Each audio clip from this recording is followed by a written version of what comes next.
to the stage the star of If I Had Legs, I'd Kick You, Byrne.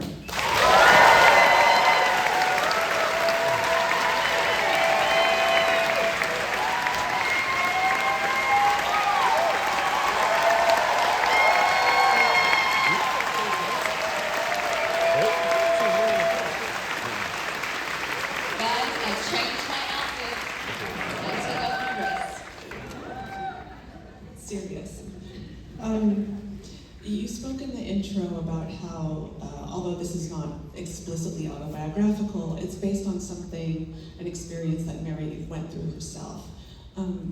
Was there any pressure stepping into this role knowing that you're kind of in the same space that she was and you're interpreting it? I'm sure subconsciously there is. She was so protective of the performance, Mary, and protective of me when we were filming. You know, it was shot in 26 days or something. It wasn't a big budget. It was ambitious with its sequences, and she was my touchstone, really. And we had such a shorthand. By the time we got to set beforehand, we had a great rehearsal period of over a month, just sitting at a table, her and I, combing through the script and telling stories and asking questions. We did a bunch of research. We spoke to a lot of mothers who have children with special needs. I spent time with a therapist, you know, like all these kind of wonderful opportunities for research that we did together. But of course there is that subconscious pressure in the back of your head, but I was also just so nervous I didn't want to fuck it up, you know. You didn't. But watching Linda go through what she's going through is very stressful, and it's understatement. But you know, she feels very alone, and her therapist is short-tempered. Every time you take a call with your husband, I was so upset on her behalf. He was very unhelpful.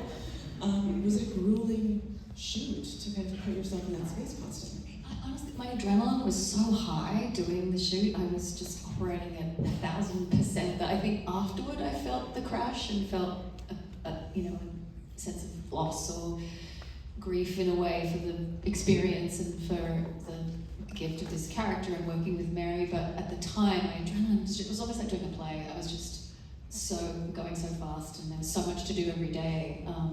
And such rich scenes. You know, there's a lot of comedy in the movie as well. There is humor in there, and of course some days were harder than others. But I got to yell at Conan O'Brien a lot of days.